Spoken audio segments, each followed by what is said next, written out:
Hello mga ka-idol, karong mga ka-idol, harvest na pod mig kung mga ka-idol. Other kong harvest na pod mga ka-idol. Yan. So may harvest mga ka-idol tara. So mao na yung harvest mga ka-idol, layo pa. So layo rin sa kamatuoran mga ka-idol. So mga lods, ayun mga lods, harvest kami ng ano mga lods, kung ang tawag la dito mga lods. Ayan. Pero sa atin to mga lods, para tong white beans mga lods, para siyang bichuelas. Kaya sa Bisaya, bichuelas mga lods. Rubias. Ayan. Para sa rubias.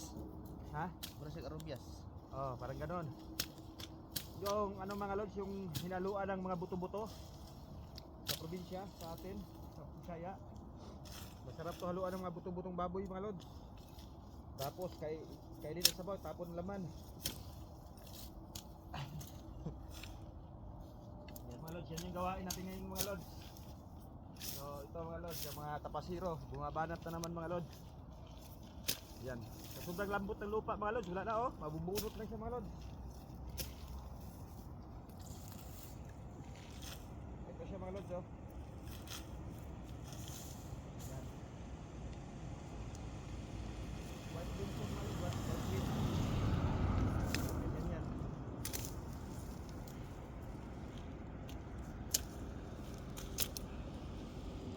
So trabaho namin dito mga lods, kailangan literal na tapas talaga mga lods, tapas.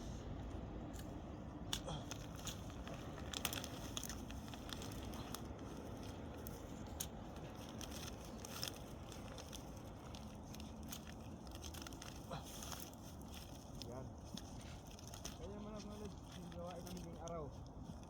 So sobrang lamig mga lods. Kasi sa labas kami mga lods.